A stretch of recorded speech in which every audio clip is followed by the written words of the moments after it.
Hi friends! If you haven't already seen any of my videos, my name is JT, and this video is part of a project for my Women's and Gender Studies class capstone. And basically the point of this series is to educate people about the experience of being trans. If you haven't watched any of my previous videos, I really do suggest that you go through, watch them in order. They're curated in that way on purpose. So yeah, for this video, I really just want to talk about love, dating, intimacy as a trans person, and what that experience can look like on dating apps, in person, different things like that. So let's go ahead and get started. So I'm kind of going to start off on a sad note, which doesn't sound great, but basically I want to start by talking about how a lot of trans people can really struggle with feelings of like low self-worth and thinking that they're not deserving of love. And this really just stems from the fact that we're constantly being told in our society that trans people are second-class citizens, or that we are a fetish, that we're weird. That tends to really get internalized for a lot of trans people, especially trans people that are earlier in the transition, and so people can start to believe these things about themselves. And this really does go far past the familial and friendship connections that trans people have, and it does get pretty deeply interwoven into romantic relationships as well. In these romantic relationships, it usually tends to manifest in the trans person constantly thinking to themselves that they're not as worthy of love as other cis people are, or that their cisgender partner is constantly searching for a different cisgender partner. That's really just not true. Of course, all people, no matter what, are deserving of love. We'll get into this, but there are many people who are attracted to trans people just the same way they are towards cis people. I do want to kind of talk about the impact that dating can have on a trans person. And starting with the bad, really it's the same as anybody else, where it can open you up to having negative experiences. The prevalence rates of safety issues are higher, as we've discussed in previous videos, for trans people. So that is definitely a concern that many trans people may face if they're trying to go into the dating scene. I do believe that the good experiences can outweigh the bad in many circumstances. Dating can be a very healing thing for a trans person simply because of the fact that being with a man or woman can feel inherently masculine or feminine. I think I actually talked about this in the first video that I made in this series, but there was a trans man who said that the first time he ever felt like a man was the first time that he ever kissed a woman. That feels inherently masculine, and that can really affirm somebody's gender identity being with a member of the opposite sex. And of course, not all trans people are straight, so some trans people may be with the same gender. At least in terms of straight trans people, that can be affirming. The next thing I want to talk about is really simple and self-explanatory, but just the general companionship that a person can give you in a relationship can be also really helpful for trans people, because a trans person is pretty much always going to be struggling with gender dysphoria, and just having one solid person there for you who can help affirm you and be there when things get tough, that can also be really helpful. And then also something that can be beneficial to trans people is the protection that a partner can provide. So as I've talked about in previous videos, and we're really going to touch on it in the next video, trans people are at a higher risk for experiencing violence out in the community.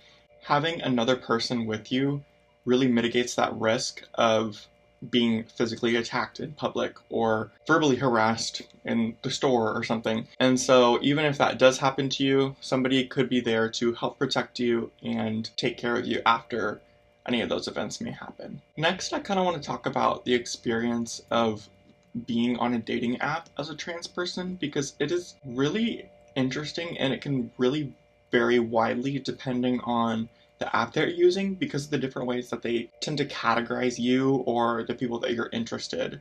So like starting with Tinder actually isn't that bad in terms of usability for trans people, but it does fall short in some areas. So on Tinder, if you mark that you are a trans woman, or a trans man or vice versa, but I'll just use trans woman for this example. If you mark yourself as a trans woman, it'll just lump you in with all of the cis women, and then it will show you to guys who have self-described as straight. Many men who are cisgender and straight can be attracted to trans women, but I do feel like it would be beneficial to have a little bit more customizability in there, just to avoid any harassment that could possibly happen on the app. And while Tinder is actively improving in this realm, another example of an app is Hinge, which, if you're not familiar, is another dating app. Hinge is really good because it really makes a difference between what you show on your profile and what you actually put in your settings.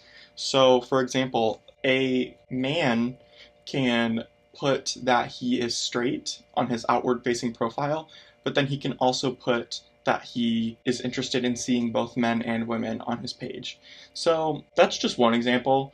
There's many reasons that a person might choose to do that, but those types of nuances can really help a trans person display what they want to display on their profile.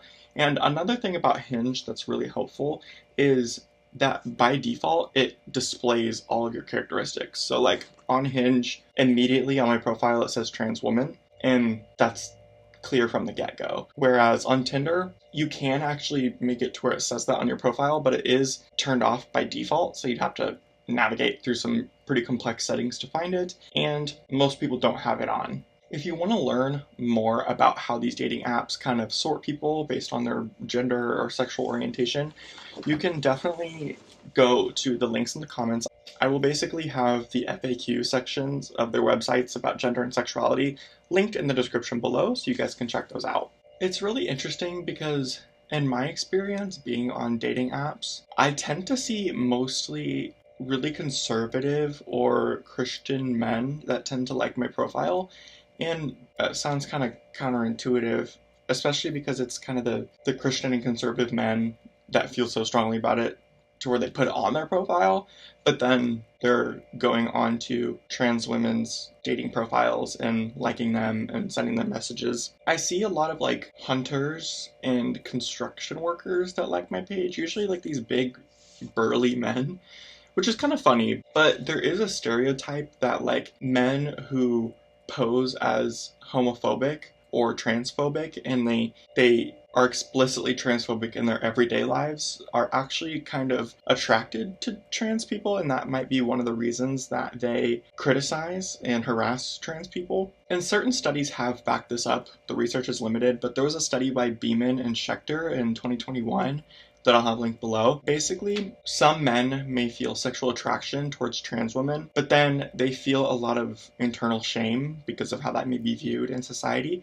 And so that shame manifests as that explicit transphobia. There was also a study that was actually conducted this year by Webster et al. It really just found the same thing where for over 2,000 trans people, a lot of trans people were experiencing the juxtaposition of experiencing the transphobia, but then also being fetishized. So we'll get into the fetishization of trans people in just a minute, but this is definitely a widely experienced thing, and I know some data and research can have limitations, but I would say anecdotally for me, about 80% of the men that pop up on my dating apps are usually conservative or Christian. In terms of how people actually react with you on the apps, I find that it tends to fall into two main categories.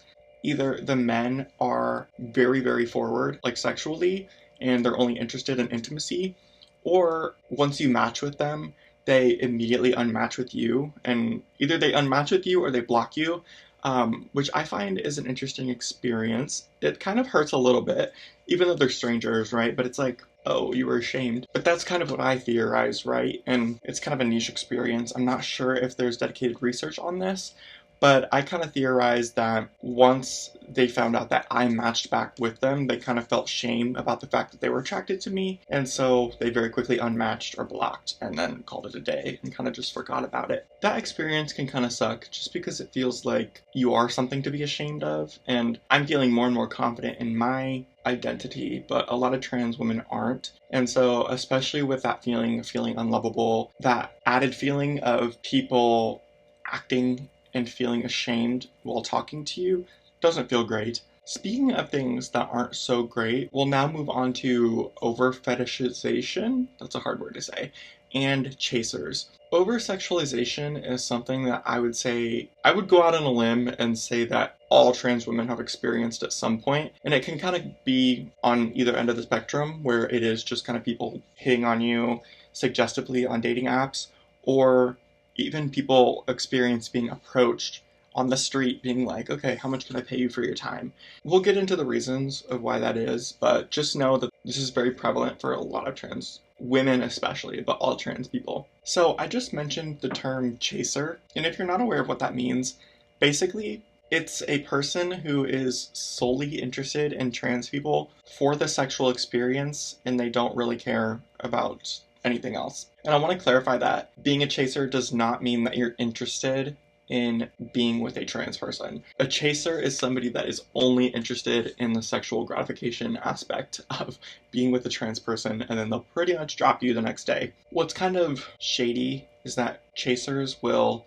disguise their intentions and try to make it seem like they're really interested in you as a person in order to sleep with you or in order to get some sort of that sexual satisfaction. But it becomes evident very quickly that they're not really interested in a relationship with you of any kind. Another sign that somebody is a chaser is that they will make sure there's a lot of effort put into there not being an association between you two that's like trackable or linkable. So they won't take you really out on dates. They won't post you on social media. They won't tell their friends about you. You're kind of just like a secret that they keep when they want to have sex with you. A lot of chasers are also only interested in trans women who have not had bottom surgery, so trans women that still have a penis. And if they find out that a trans woman has had bottom surgery, they will very quickly say that they're not interested.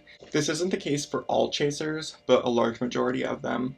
Again, they're not really interested in you as a person, so if you don't have the parts that they're looking for, they're just going to drop you. Here's my thing, right? I don't think that being a chaser is inherently a bad thing if you are upfront about your intentions and your motives behind your interactions with a trans person. I just think it becomes very problematic when they do try to disguise it as wanting to be with you or being interested in you as a person, because that can really lead to negative mental health outcomes for the trans person. Trans women can be especially vulnerable to this type of manipulation because of the things we talked about with feeling unlovable and having a low self-worth. It's not really shocking that a person who is coming to them and pretending to be really into them as a person and really makes them feel lovable, it's no surprise that they would be really flattered and want to engage in that relationship with a person. But as you can imagine, that can really easily lead to a situation of a trans person being taken advantage of, which is never ideal, and it just adds to those numbers of violence. What's kind of especially grody is that chasers know this about especially early transition trans women, and so they're purposely capitalizing on it. That's definitely just something to look out for. If you're a chaser and you're being shady, I'm disappointed in you.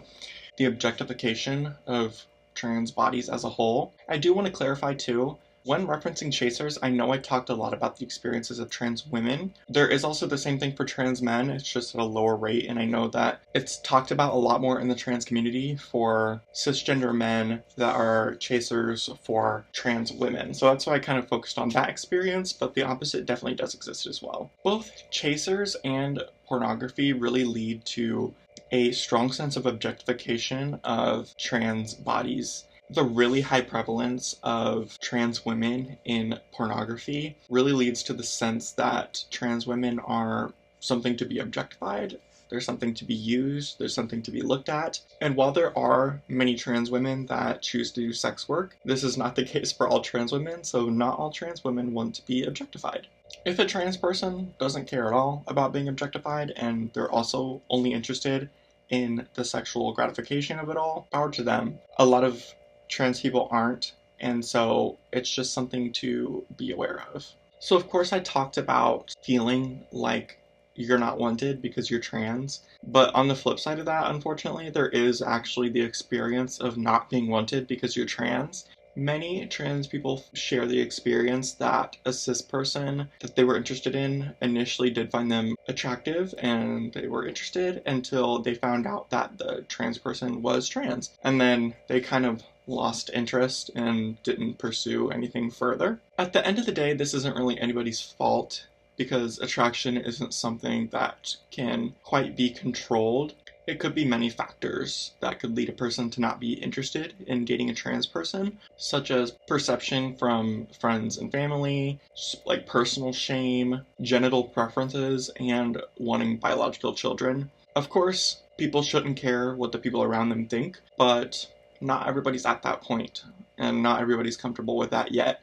So I don't think it's right to place blame on people for not being attracted to a trans person or wanting to pursue a relationship with a trans person. Although it isn't anybody's fault, it is still a very common experience, and it can kind of be a very like depressing or upsetting experience because it can kind of feel like being trans again is something that causes shame, or that being trans is something that's wrong. And I think it can just lead a lot of trans people to feel like they wish they weren't trans so they could just find somebody and be happy. Going back to the root of things, which is gender dysphoria, it can also just be that unfortunate reminder that you're not like all the other cis people, and so that can definitely like worsen that discomfort of gender dysphoria. If you're interested in hearing a very detailed account of a trans woman experiencing this, there's a really good video by Victoria Rose, who I've mentioned in past videos, but I will link a video of hers below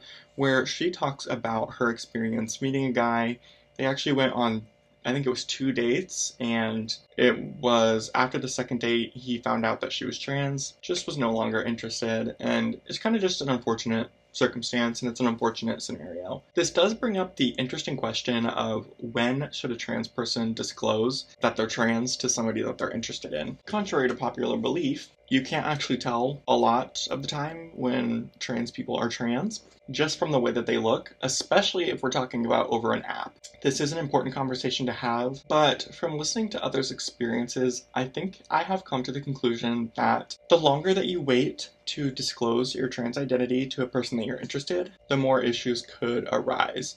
That's not saying that you should immediately disclose it to everybody right away, but it is just something to keep in mind. Some trans people do disclose their trans identity immediately because they want it to be very upfront. They want any disagreement to come right away. They don't want to be put in a situation where it comes up at an uncomfortable time, and they don't want to be rejected later on after they've caught feelings and whatnot. But there's also other trans people who will wait a little bit to tell people just because they don't want to potentially like scare off partners that they're interested in.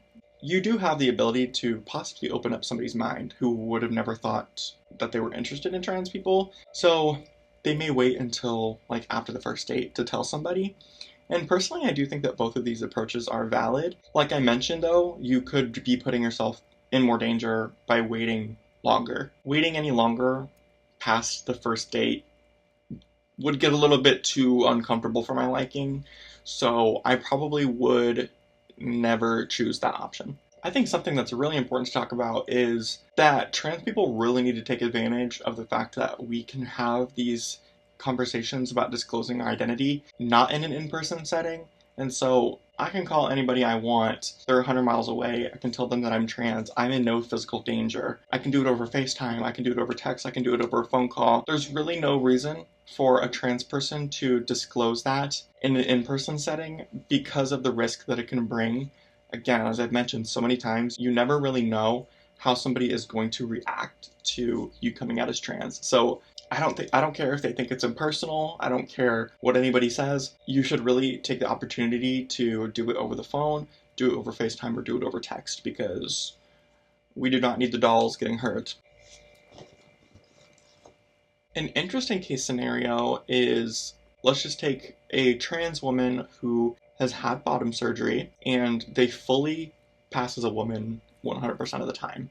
Should this trans girl disclose that she is trans if she and the person that she wants to hook up with are both in agreement that it'll be a one-night stand and they'll never talk to each other again?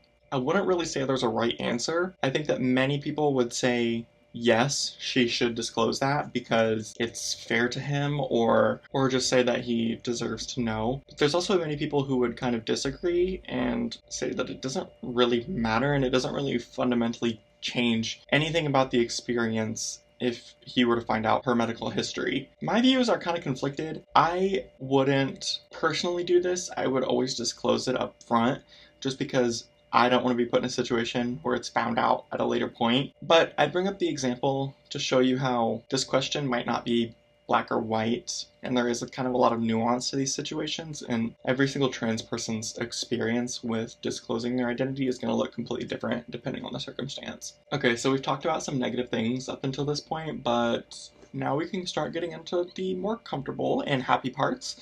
I do want to talk about what relationships look like between a cis person and a trans person that is happy and healthy. There are tons of relationships like this, and there are wonderful cis people out there who have no judgment whatsoever towards any trans person, and they are more than willing to date trans people or cis people equally, and they don't really have a preference. These relationships really do look like any other relationship. They both really just feel happy, supported, and loved. Ideally, the cis person has no reservations about their partner being trans, and not only that, but they're willing to discuss that with their family. They're willing to post you on social media. They're willing to show you off, right? Like anybody would want. And at the end of the day, I think that trans people really just want to be treated like any other person would, because that's what's most affirming. I think the biggest difference in these relationships can come from how needs for support can be a little bit different, because your trans partner is going to be experiencing gender dysphoria, like we mentioned earlier. Your partner's feelings of gender dysphoria might make zero sense to you whatsoever, and they may seem completely illogical, but regardless, it is so important to listen to them, affirm them, be there for them, and just try to ease their discomfort in any way that you can. Dysphoria and general insecurity is a bit different of an experience, and gender dysphoria can tend to persist even when it seems unlikely. The biggest thing with that is just to remember to really try your best not to make your trans partner feel like they're overreacting for sharing the things that they're dysphoric about, even if it doesn't make sense to you. And on top of this, something that comes along with being in a relationship with a trans person is being there for them in the sense that you are being a good ally. I know that sounds cheesy, but that is really how you make the world a better place for your trans partner. So whether that's spreading awareness about trans issues, supporting other trans people, or just like shutting down discourse that is transphobic in your everyday life, your trans partner may be really upset if they see you kind of avoiding these topics or kind of just being a bystander when conversations turn negative towards trans people. Speaking up for them is a great way just to let them know that you truly care for them and their well-being. Jump scare. No, I was sitting here editing this video and I'm like, she's coming up a little short. Turns out I forgot an entire topic. So I'm just going to insert that now. It shouldn't be too long. So I wanted to talk about the fact that even in a healthy relationship, it can be difficult for a trans person to be completely comfortable with intimacy because of the gender dysphoria that may cause them to have discomfort with certain parts of their body. And again, even if these relationships are absolutely amazing in every single aspect, that can still be a concern if their gender dysphoria is more severe. The main point I want to make is that trans people may have a certain aspect of their body, especially their genitals, that they may like absolutely hate or are very dysphoric about. So in order for them to be intimate comfortably, they need to really just avoid that part of the body altogether. And so that's what they'll do. If you're a cis person who's interested in dating a trans person, or another trans person who's interested in dating a trans person, you really need to be proactive in having that conversation about what your partner is comfortable with, what they're not comfortable with, and what parts of their body they're willing to use. Honestly, with anybody, you should never assume how they want to be treated in that circumstance. It's always best to have that conversation ahead of time. Many people assume that because a trans person still has a certain set of genitals, that they may still want to use them. not the case for a lot of people. Some people, that might be what they want to do, but for a lot of people, usually the case scenario is going to be that they want to ignore it completely.